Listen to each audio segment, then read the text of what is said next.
Good morning students. अभी तक आपने ऊर्जा पढ़ा, भविष्य की ऊर्जा, अक्षय ऊर्जा। अब हम नेक्स्ट पार्ट पढ़ रहे हैं, पार्ट 6, आ रही रवि की सवारी। क्या देख रहे हैं आप? आ रही रवि की सवारी। ये कविता ये बता रही है कि रवि मतलब सूर्य, यानी प्रातः हो रही है, सुबह का समय है, सुबह सूरज निकल रहा है। उस सूरज निकलने को कहा है कवि ने आ रही रवि की सवारी, यानी सूरज आ रहा है। अब इसमें ये बताई गई कविता का शीर्षक और चित्र क्या संकेत दे रहे हैं। कविता का शीर्षक है आ रही सवारी और नीचे ये चित्र बना हुआ है आपका कि सूर्यदेव अपने घोड़ों से बने रथ के द्वारा इस पृथ्वी पर प्रकाशमान है या आ रहे हैं। तो रवि इन्हें ही कहा गया है जो रथ ये चला रहे हैं, यानी सूर्यदेव। यानी इनके आने से ही दिन निकलता है, संसार में सुबह होती है। तो इन्होंने ये बताया है इस चित्र और इस शीर्षक से हमें ये समझ में आ रहा है। सूर्योदय और सूर्यास्त के समय प्रकृति में आपके आसपास क्रियाकलापों में क्या क्या बहुत से परिवर्तन होते हैं। रात का काला घना अंधेरा हट जाता है, पेड़ पौधे प्रफुल्लित हो जाते हैं, चिड़िया पशु पक्षी सब अपने घोंसलों से निकल आते हैं और अस्त होते ही ये सब वापस हो जाते हैं, अंधेरा हो जाता है, सारे जीव जंतु अपने घरों में वापस आ जाते हैं। ये सब परिवर्तन दिखाई देते हैं। प्रकृति और प्रेम और सौंदर्य भावना का विकास करने वाली इस कविता, इसमें से प्रकृति का प्रेम, प्रकृति यानी ये जो वातावरण है ये किस तरह से अपना प्रेम दिखाती है और सौंदर्य के रूप को निखारती है। सूर्य के साथ साथ सौंदर्य दिखने लगता है। रात के अंधेरे में तो हमें कुछ दिखाई नहीं देता, लेकिन सूर्य की रोशनी में हमें बहुत सी प्रकृति की नई सुंदर चीज़ें दिखाई देती हैं। के माध्यम से, इसके माध्यम से कवि ने विजय और पराजय दोनों, यानी जिस तरह सूर्य निकलता है आपने समय देखा होगा, हल्का सा लाल होता है, पीला होता है, और ऐसा ही समय अस्त होते समय भी होता है।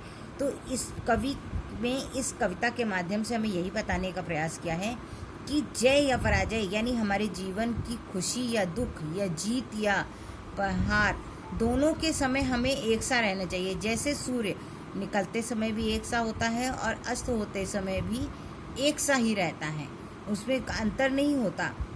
जैसा सुबह दिखता है वैसे ही शाम को भी दिखता है। इसी तरह मनुष्य को भी अपने जीवन के सुख दुख सुबह शाम की तरह ही है। अभी सुख आया है तो दुख भी आएगा और दुख आया है तो सुख भी आएगा।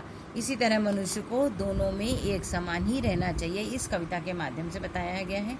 और इस कविता को हरिवंश राय बच्चन जी द्वारा लिखा गया है। उन्होंने इस कविता के माध्यम से मनुष्य को प्रकृति के द्वारा यह संदेश दिया है कि मनुष्य अपने सुख दुख में हमेशा एक सा रहे, सुख में बहुत ज़्यादा खुश ना हो और दुख में बहुत ज़्यादा दुखी ना हो। सुख में सुख होकर वो अपने अड़ोस पड़ोस रिश्तेदारों को भूल जाता है कि अब मैं बहुत सुखी हूँ, मैं किसी दुखी से नहीं मिलूँगा।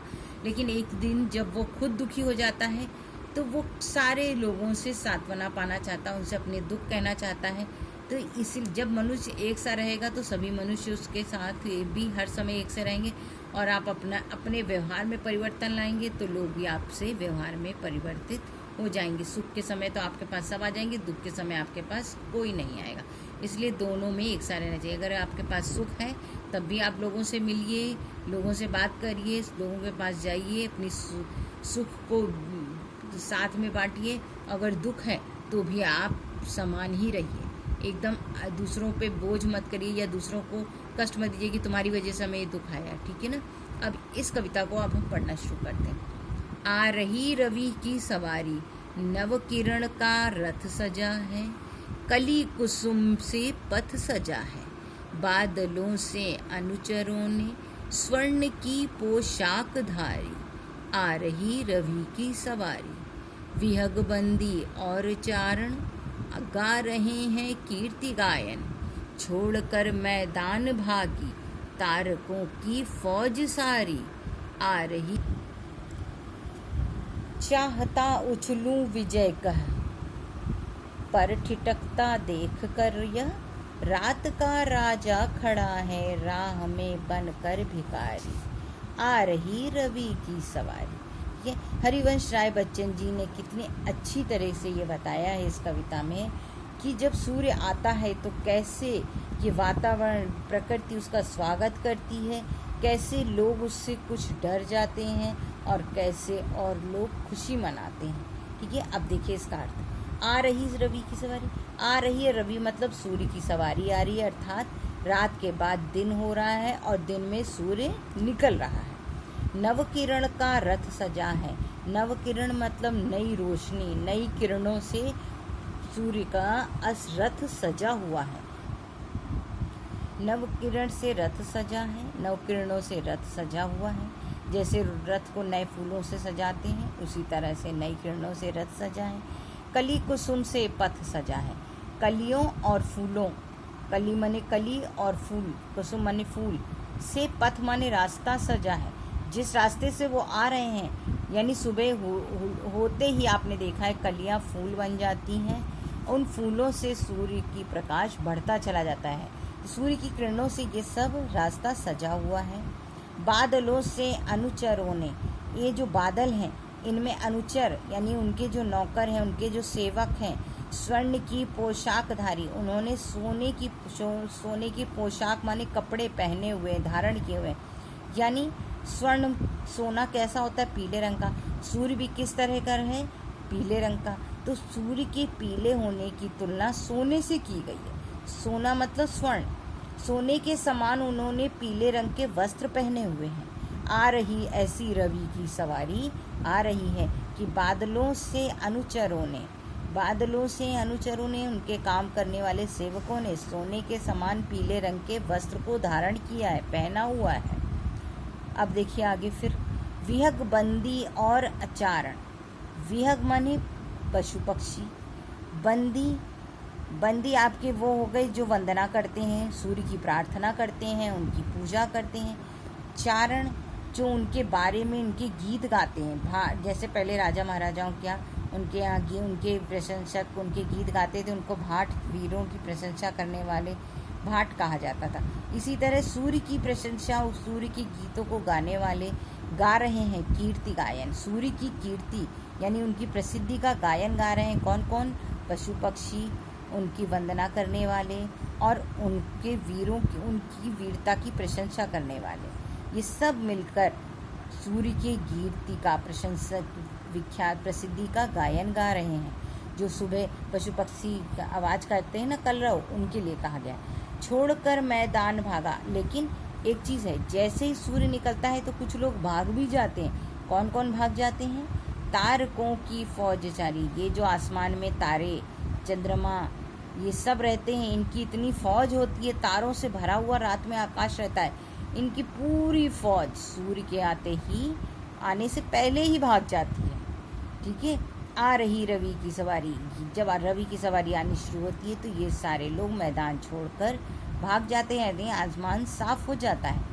चाहता उछलूं विजय कहे, पर ठिठकता देख कर यह रात का राजा खड़ा है। मैं तो चाहता हूँ कि मैं उछलूं विजय कहे, बहुत उछलूं कि यार मेरी विजय हो गई है, पर ठिठकता, पर मैं डरता हूँ, पर मैं ठिठकता, रुक जाता हूँ अचानक डर कर, देख कर ये रात का राजा खड़ा। रात का राजा कौन होता है? चंद्रमा।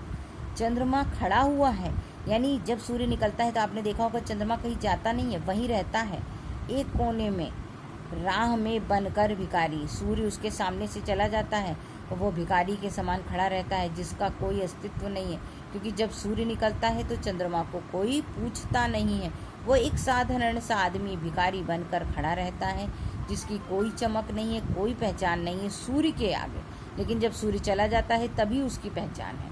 आ रही रवि की, ऐसी रवि की तेज किरणों वाले सूर्य की सवारी आ रही है, जो पूरे संसार को प्रकाश दे रही है और हमें यह बता रही है कि जब हम अपने खुशी को उछलते हुए देख रहे हैं कि हमारे जीवन में खुशी आ रही है, तब हम ये भी देखते हैं कि हमारा दुख भी हमारे पास है। आज खुशी है तो कल दुख भी है, इसलिए दोनों में एक समान रहना चाहिए, ताकि मनुष्य को अपने जीवन के वास्तविक अस्तित्व की पहचान हो कि ये जीवन सुख दुख को साथ में लेके ही चलने वाला है। अगर रात का राजा है तो दिन का राजा सूर्य है, तो रात का राजा चंद्रमा है। दोनों के रहने से ही हमारा जीवन है, एक के रहने से नहीं। राजा भी जरूरी है तो रंक भी जरूरी है, ठीक है ना।